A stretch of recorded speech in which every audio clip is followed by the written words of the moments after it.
Everyone thinks they would notice if they were being manipulated. They imagine manipulation as something obvious, a lie, a threat, a person forcing them to do something they do not want to do. But real manipulation usually does not start with fear. It starts with comfort, a compliment, a favor, a small request, a feeling that someone finally understands you. And that is what makes it dangerous. Because the first few levels do not feel like control. They feel like connection. By level 3, you may start feeling guilty for saying no. By level 5, the people around you may begin to feel distant. But level 7 is different. By then, the manipulation no longer feels like it is coming from someone else. It feels like your own thoughts, your own choices, your own fault. And that is when the trap becomes hardest to see. These are the 7 levels of manipulation. Level 1, the hook. The first level of manipulation does not feel dangerous. It usually feels good. This is where the manipulator gives you something you want. Attention, approval, sympathy, a sense of importance. They make you feel seen. Maybe they compliment you more than anyone else. Maybe they agree with everything you say. Maybe they make you feel like you are different from everyone else. At this stage, nothing feels wrong. In fact, it feels better than normal. And that is what makes it work.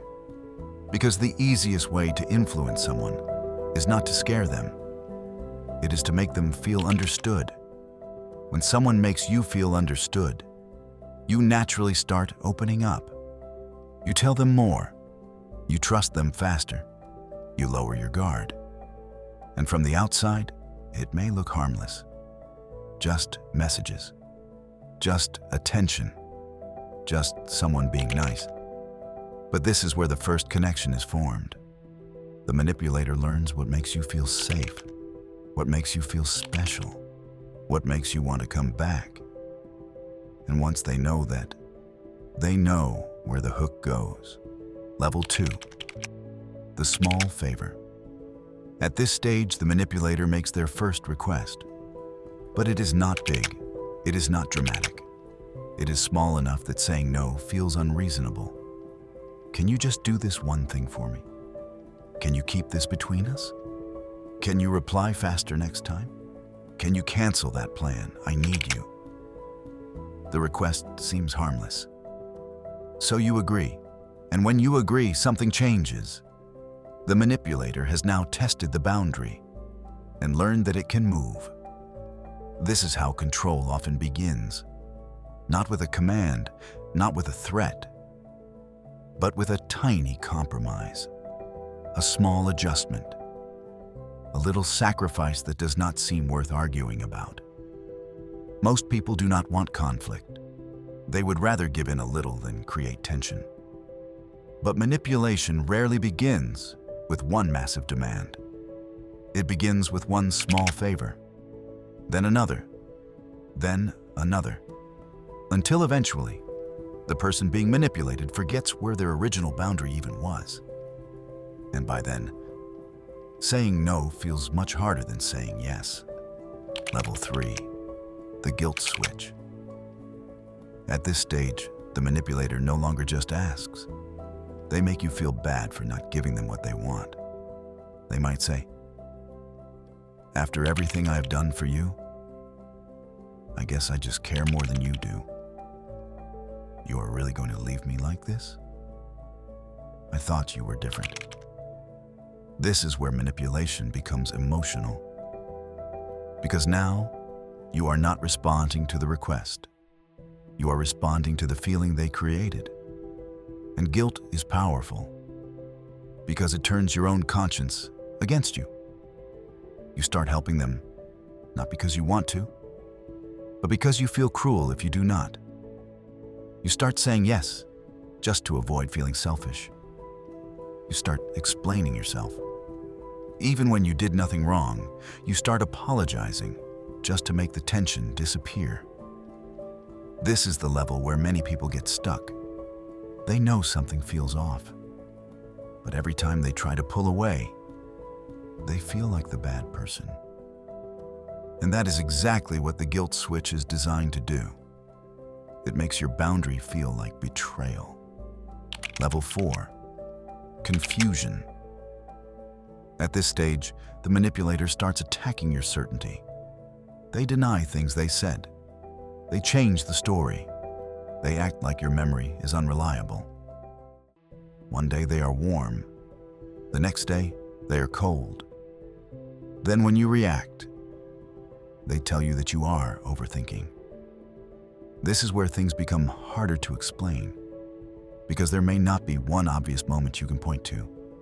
There is no single sentence, no single event, no clear proof, just a growing feeling that reality keeps shifting. You may start asking yourself, am I being too sensitive? Did I misunderstand? Maybe I remembered it wrong. Maybe I am the problem. And that is exactly what makes this level dangerous. Because confusion creates dependence. When you no longer trust your own judgment, you start looking to the manipulator for clarity. The person creating the confusion becomes the person explaining it. And slowly, you stop asking, what really happened? And start asking, what do they want me to believe? Level 5, isolation. At this stage, the manipulator starts cutting off outside influence. But they may not do it directly. They may not say, stop talking to your friends. Stop seeing your family. Stop asking other people for advice. Instead, they plant doubts. Your friends do not really understand you. Your family is trying to control you. They are jealous of what we have. They do not care about you like I do. At first, it can sound protective. It can even sound loving, like they are the only one who truly sees what you are going through. But slowly, your world gets smaller. You stop telling people what is happening. You avoid certain conversations. You pull away from anyone who might question the situation. And that is exactly what the manipulator wants. Because outside perspectives are dangerous to manipulation. A friend might notice the pattern. A family member might ask why you have changed. Someone might say the one sentence the manipulator does not want you to hear. This is not normal. So the manipulator tries to make sure you never hear it. And the more isolated you become, the louder their voice starts to feel. Level 6, dependency. At this stage, the manipulator no longer has to push as hard, because the system is already inside your head. Their approval becomes the reward. Their silence becomes the punishment. One message from them can fix your mood. One cold reply can ruin your entire day. You start checking your phone more often. You start waiting for their reaction. You start measuring your choices by how they might respond. Before you say something, you wonder if it will upset them. Before you make a plan, you wonder if they will approve.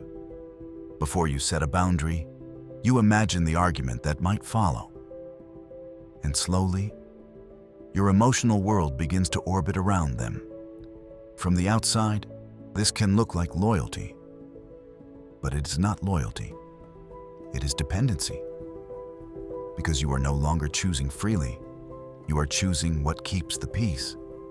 You apologize just to reset the mood. You agree just to avoid the silence. You shrink your needs because their reaction feels bigger than your own comfort. At this level, the manipulator does not just influence your decisions. They become the filter you make decisions through. And once that happens, control no longer has to be constant. It only has to be expected. Level 7, self-control. This is the final stage. The manipulator no longer needs to tell you what to do, because now you do it automatically. You silence yourself before speaking.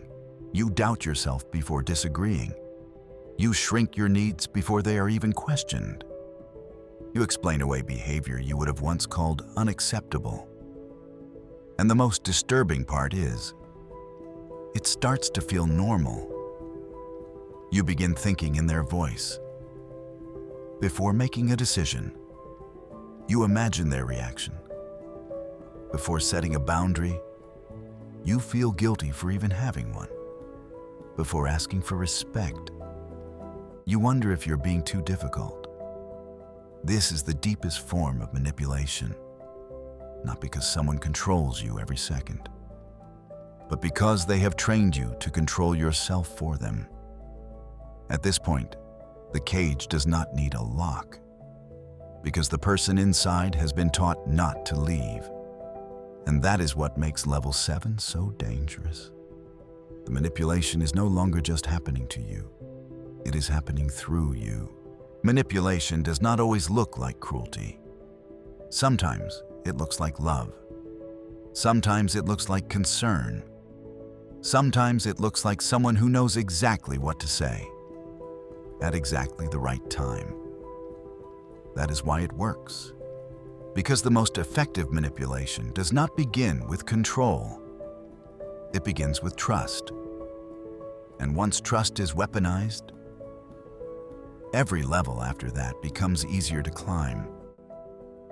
So if someone makes you feel guilty for having boundaries, if they make you question your memory, if they separate you from people who care about you, if their approval starts feeling like oxygen, then maybe the question is not whether they care about you. Maybe the question is, why does their care feel so much like control? And that is the 7th level. If you want more videos like this, watch the next one. The 7 levels of obsession. Because obsession also starts quietly. At first, it feels like interest. Then, it becomes focus. Then, it becomes need. And by the final level, it no longer feels like a choice.